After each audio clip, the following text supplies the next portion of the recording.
Hi guys, we're going to continue our read aloud. This is chapter 3, The Terrifying Bigness of the Washing Machine. Lumpy had peanut butter on him. Here is how it happened. He went on a picnic. The little girl and her father walked to a park where there was a big pond and lots of grass and sunshine. The girl carried Lumpy all the way there, holding on to his tail. It didn't hurt. And then they all three sat on a patchwork blanket and ate peanut butter and jam sandwiches, round green apples, and dried pineapple. They threw rocks into the pond. Then the sky turned dark and it started to rain. The girl and her father ran home as fast as they could with Lumpy in the picnic basket. The lid of the peanut butter jar was not on tight. Lumpy jounced and joggled and got goo all across his face and front legs. It was very greasy. When they arrived home, the girl wiped him with a paper napkin, but he is still a very peanut buttery buffalo. The father says Lumpy will have to be washed. I don't see what the problem is, says Lumpy to Stingray later that evening. The little girl is out for Chinese food with her parents, and the two of them are building block towers on the shaggy rug. You're dirty, says Stingray, placing a block on top of her pile. It's not dirt, it's food. Food is dirt when it's mashed in your fur. No, it's not. No, it isn't. It's food. Why would it be dirt in your fur, but nice and tasty anywhere else? It would be dirt if it was on the rug, says Stingray, or on the sofa. Food isn't dirty or you wouldn't eat it. I have some nice clean food on me. I don't see that it's a problem that needs washing. If people think it's dirty, then it is, Stingray claims. Plastic rolls by on her way to visit the rocking horse in the corner. People bigger than you, she chimes in. If people bigger than you think it's dirty, that's when it is. Clean is better than dirty, explains Stingray. Like neat is better than messy, and smart is better than stupid, and chocolate is better than lentils, and blue is better than orange. I like orange, mutters Lumpy. Some people do, allows Stingray, lining up her blocks in a neat row, but blue is better. Lumpy does not want to be washed, especially after what Tuk-Tuk told him earlier about the bumpity washing machine in the basement. How you go round and round in soapy water and how it makes you feel dizzy and sick to your stomach. Lumpy asks Stingray if she knows anything about washing machines. Not from personal experience, Stingray admits. She is dry clean only and has never gotten wet. But she has a lot to say about basements. They are dark and full of rats, she explains, and there are spiders in the corners with 58 legs, and ghosts hide there when the attic is full up, and there are cardboard boxes that anything could pop out of, like sharks or knives, and more dust than you ever saw in your life. I don't know why you would go to a basement to get clean, muses Stingray, because basements are dirty places. That night, Lumpy tells Plastic and Stingray he'll be going away for a while. He keeps his planned hiding place top secret, even from his friends. He doesn't want to take any chances of being discovered. Then he creeps into the closet, squeezing himself back behind a shoebox on the floor. He figures that if the little girl doesn't see him for a few weeks, she'll forget all about the washing machine, or all about washing him. When he emerges from the closet, he's still greasy, but she'll think that's just the way he is. Not anything that needs to change. I'm a greasy buffalo, he says to himself, and it sounds pretty tough. For 3 days, he waits in the closet with only dust and socks for company. He hopes his peanutty smell doesn't give him away. He waits, and waits, and waits. He does not come out, even when the little girl is at school or asleep, because what if she came home early or woke up from a nightmare? He can't risk it. He is lonely all by himself in that closet. One day, the little girl is searching for a particular pair of socks. She opens the door and begins rummaging right near where Lumpy is hiding. She's moving shoes and boxes and other bits of clutter. Peanut butter? She says to her mother. What smells like peanut butter? Lumpy dives headfirst into a soccer shoe. It is muddy from the girls' practice the day before. He's too big for it, and he has to scrunch his head all the way down into the toe in order to hide.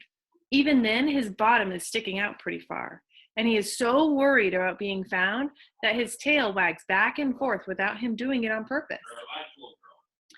He holds his breath and tries to stop his tail. It won't stop. He tries to squeeze his bottom in so it won't be sticking out.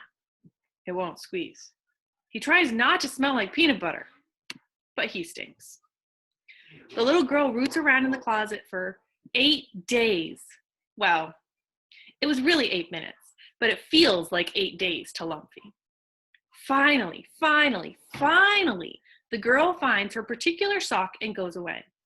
Lumpy tries to get out. He wiggles, he woggles, he grunts and humps and pushes, but he's still in the shoe with his bottom sticking out. Help! He yells, but he is too deep in for anyone to hear him. It is a long day and a long night stuck in that shoe. Around 4 a.m., the one-eared sheep wanders into the closet, following an interesting smell that she smells. Lumpy can tell that it is her because she makes a snorty noise when she walks. What are you doing in there? Sheep wants to know. Says Lumpy. Come out, I can't hear you. What? Sorry, says the sheep. It's my ear. I've lost it. Sheep doesn't understand. She is distracted by the tasty-looking lace of the soccer shoe. It's not grass, and it's not clover, but it looks pretty chewable to the sheep. She settles down next to the shoe and has herself a lovely munch, pulling the lace out bit by bit. She hears a woomful noise, and it's irritating, but she doesn't let it bother her. Pretty soon, the sound quiets down to nothing. When she is done chewing the lace, Sheep is mildly surprised to find herself in the closet. She burps and goes out to play pick-up sticks with the toy mice. 2 hours later, Lumpy, who fell asleep, wedged in the dampness of the soccer shoe, wakes up to find he can lift his head. The lace has been chewed into 14 small pieces, and without it, the shoe flops open. Lumpy waggles his shoulders and stands up. Then he steps gingerly out and creeps into the bedroom to find the one-eared sheep dozing on the rug. Thanks, he whispers, nuzzling her woolly face. You're a true friend. Sheep has no idea what he is talking about. Just then, the little girl rolls over and makes a mumbly noise. She's waking up. Roompa-loompa, roompa-loompa. Lumpy gallops at top speed and dives behind the rocking horse in the corner. The girl stands and puts on her clothes. Then she begins looking around under the bed, behind the bookshelf, even in the back of the closet where Lumpy used to be hiding. She's searching the room as if she's lost something, rooting through the toy shelf, tossing whirly tops and colored markers and board games and mice every which way. Then Lumpy hears a sad sound. He has heard it before, but not often. The little girl is crying.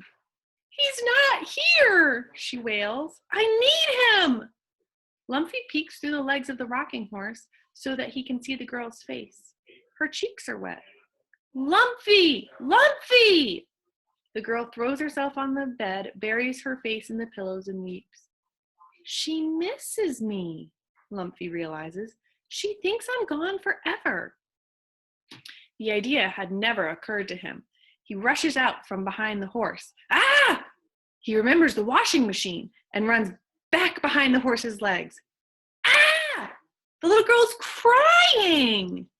Out again. Ah! The washer, back behind the legs. Crying, out. Washer, back. Cry, wash, out, back. Ah! Lumpy cannot stand it anymore. He loves the little girl and he hates to make her cry. So although he is desperately afraid of the washing machine and the deep, dark basement with its ghosts and rats, and he creeps out from behind the horse while the little girl is sobbing into her pillow.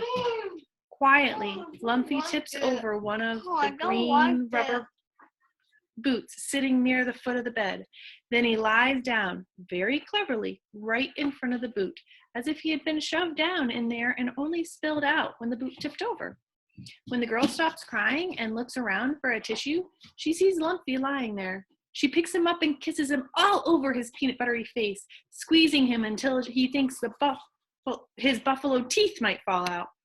Lumpy, she cries, you were in my boot. She pets his head. How did you get in my boot, you sweetie, sweetie? For a moment, life is wonderful. Lumpy is happy. Then the girl smells him. You stink like peanut butter, she says, and you're greasy. But don't worry, Lumpy. I know just what to do about that. So we are going to stop right there, and we'll pick it up next time. Bye, guys.